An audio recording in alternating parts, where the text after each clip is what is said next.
What's up everyone, welcome back to Workshop Rebuild. I got a lot of work done behind the scenes. As you may see, some of the parts are painted on the John Deere 35 Rototiller, and in today's episode I'll share with you guys the assembly process.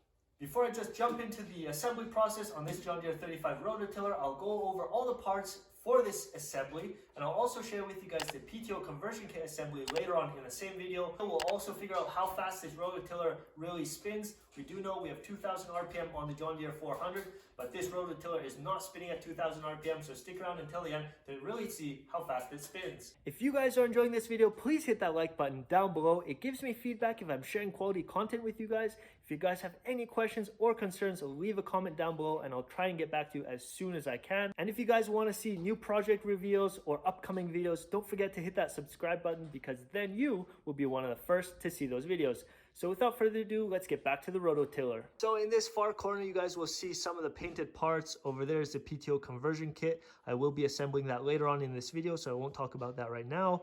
We have the Rototiller gate. I welded on that little chain.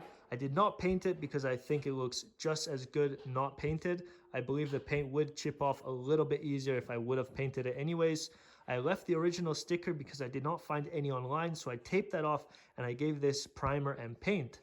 Down below, you guys will see the rotor of this Rototiller. The shafts on both sides have been taped off. Those are not painted because we have to slide two bearings on either side, but everything else is painted. As you guys will see, where the tines are mounted onto, everything is painted up. So that's black, and once we insert it into this Rototiller shroud, it will give it a very nice contrast. The Rototiller shroud has a couple dents in it. As you guys will see, there are quite a few, and that's probably from a bunch of rocks and even some soil just banging up on this. Since this Rototiller is a double wall assembly, I was not able to tap those out from the other side and make it look a little bit better. So I just primered and painted this up, and on the inside I actually only did one coat of paint, and on the outside I did, I believe, 3 coats of paint. So that's why it might look a little bit faint on the inside, but I did primer everything over here, so this will last much longer than it did before. Over here on the smaller table, I have everything painted up. Everything on this table is black. And as you guys will see, we also have our new bearings that came in. These are eccentric bearings, and I purchased these online. I will leave a link down in the description. These came from Quebec, Canada, and this is the brand name. This right here is actually the number of the bearing. I did not find them anywhere else, but luckily I was able to find them online. Not even John Deere could help me out on these bearings, so I'm really happy that I found these online. These are the new ones right here, and this is basically how the old one looks, all banged up. Obviously, I had to tap them out with a hammer when I took them off, so that's why they're also a little bit dented up. But this is how the new one looks like, and I'm really satisfied with the quality, and they seem very good. Now, moving on to the other parts, most of the parts have been painted black. I gave these also a primer and paint. This right here is for the 3-point hitch. This right here is for our chain. This plate over here will also hold our gearbox. We have 4 bolt holes, and this plate also has 4 bolt holes, so we'll insert 4 bolts from the top, and this will lay right on top of the Rototiller. We have our PTO input, which is this shaft right here, and the output is off to the side. We will have our shear pin in between these 2 parts, transferring power along this shaft out to our sprocket. Our sprocket then transfers power over this chain to a 30-tooth sprocket. This one on the top is only 10, so we have a 1:3 ratio in power transfer. I'll get to this later on in the video. And up above, this is also our little quick hitch for the PTO Conversion Kit. I have these quick attach pins right here. These will mount on the side and just drop into our frame on the John Deere 400. This right here is also our little hitch, where you can also just pull a little cart.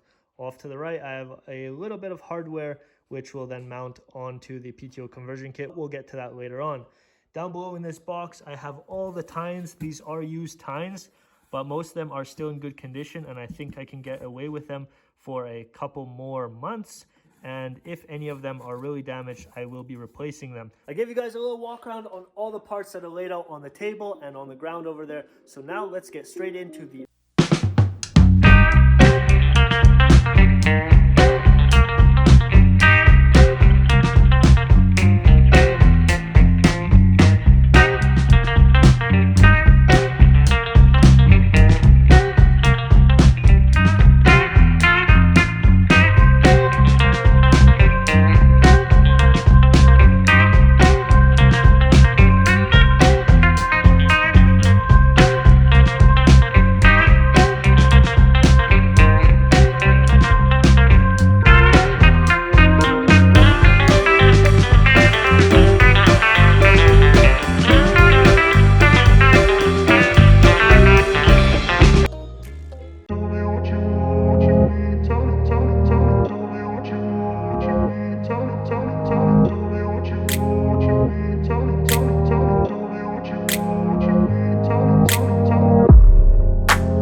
managed to install all the tines onto the rotor of this rototiller.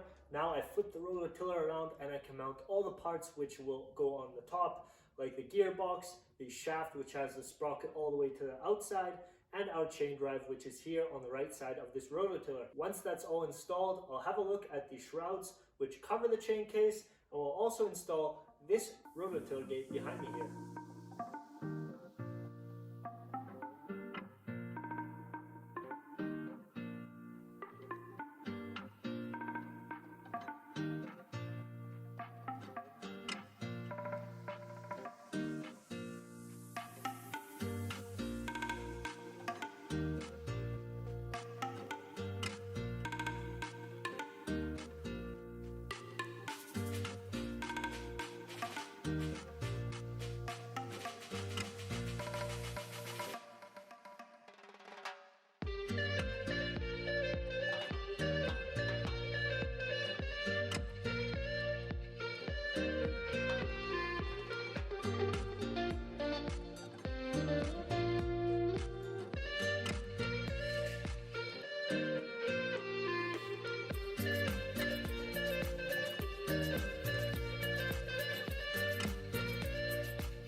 will see, the John Deere 35 Rototiller is back together. Everything has been disassembled, everything has been painted. All the components that went back onto this Rototiller are in pristine condition.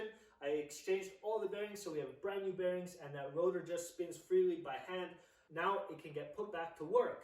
Before I do that, I still have to work on the PTO Conversion Kit, so I'll work on that in just a second, but I'll give you guys a walk around on this Rototiller, and then we'll head over to this small bench over here, look at the chain drive of the PTO Conversion Kit, and then we'll be merging that onto the quick attach plate, which then hooks up to the John Deere 400.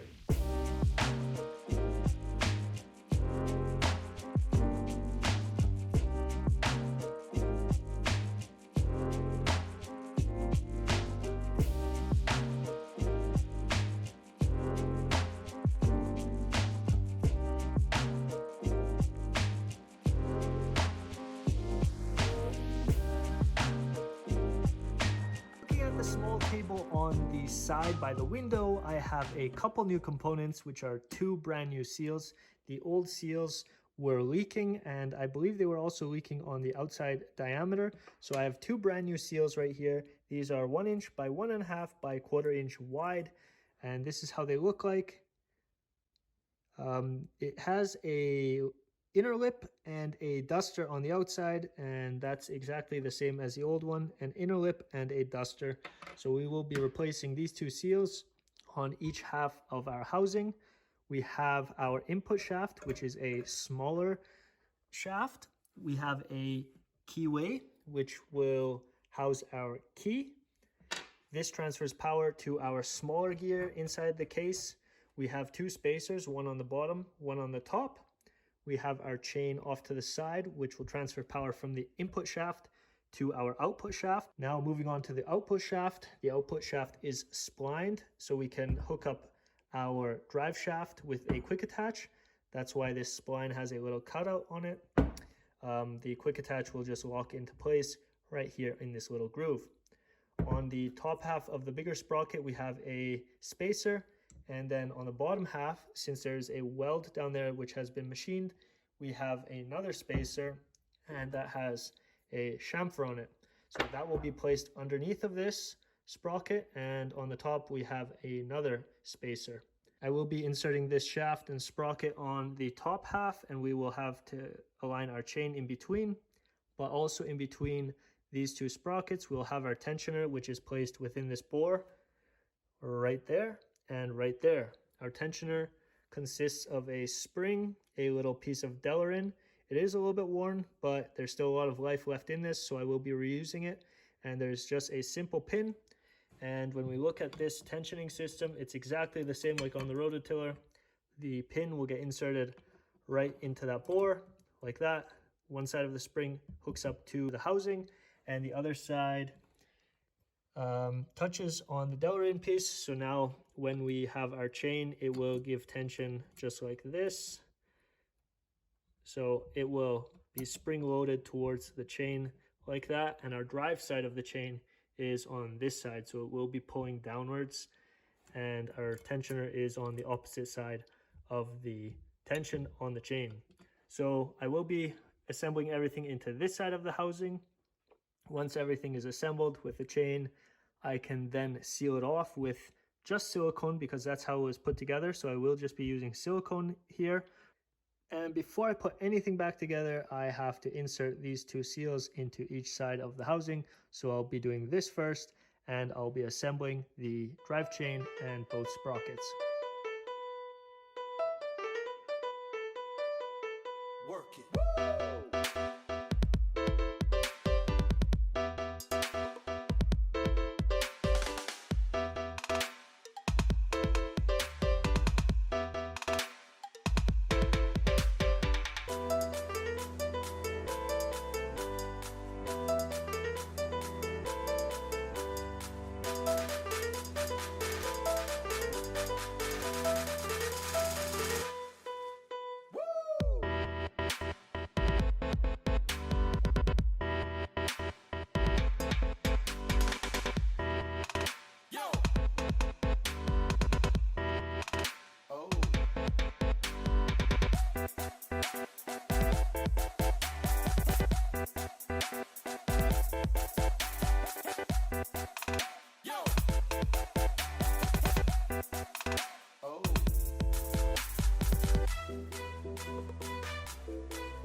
I finished up everything on the PTO conversion kit. I sealed both halves of the housing together, and I also assembled the PTO conversion kit onto the quick attach for the rear of the John Deere 400. Now let me share with you guys a detailed view on what I have laid out on the table.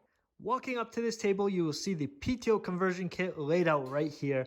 We have two drive shafts. These are our drive shafts which will power the PTO conversion kit, and the small one will power the rototiller from the PTO conversion kit. We have a large telescoping drive shaft which hooks up to our front pulley, which is on the John Deere 400. We have 2,000 RPMs coming into this shaft, and going out, this is also attached by a key as well as a spring pin to the input shaft of the PTO conversion kit. The input shaft is a shaft which is straight machined. We have a bore for our spring pin, and we also have a keyway for our key. This right here is the smaller sprocket within the PTO conversion kit. In this PTO conversion kit, our input speed is 2,000 RPMs, and our output speed on this spline shaft is exactly 840 RPMs. From this spline shaft, the power transfers throughout our drive shaft, and on this end of the drive shaft, we will have our input shaft on the gearbox of the rototiller. If we have 840 RPMs coming into this gearbox, we will have 560 RPMs coming out the shaft to the side, and this is the top sprocket of the rototiller. The top sprocket on this rototiller has 10 teeth, and the bottom sprocket has 30 teeth. So that is a 1:3 ratio. So if we have 560 RPMs at the top sprocket, we will have 186 approximately RPMs on our main rototiller drive shaft. So this rototiller right here converts from a speed from 2,000 RPMs on the John Deere 400 PTO to 180 RPMs on the main shaft of this rototiller. I hope I was able to give you guys enough information on the PTO conversion kit and share with you guys the assembly process of the PTO conversion kit. I will have to let that silicone dry for at least 24 hours before I put gear oil within that housing. Once it's dry, I will do that. The John Deere 400 is still inside, and now the rototiller is finished. I hope I can attach the John Deere 35 rototiller to the John Deere 400 in the upcoming days because it's getting much warmer. Spring is around and we can finally do something outside. We have had a lot of snow. It's not really the best if I'm outside in the snow or laying down outside in the wet snow, especially now. So I'm glad I'm inside the shop. I can get things like this done. And then when it gets nicer, we'll have everything back together and we'll also bring it outside. If you're one of the lucky ones that made it to the end of this video, I really appreciate you watching, and I also hope you learned something. I really try to focus on the disassembly process of certain units and also the assembly process, just like in today's video. I will have a new video out very soon with the John Deere 400 and this rototiller as one unit, and then we'll see how it actually works under power. The ground is still frozen, but I will have to wait a little bit until I can use that. So until then, I'll work on some other projects as I have a lot of work ahead of me, and I might even reveal some new projects, so stick around for upcoming videos.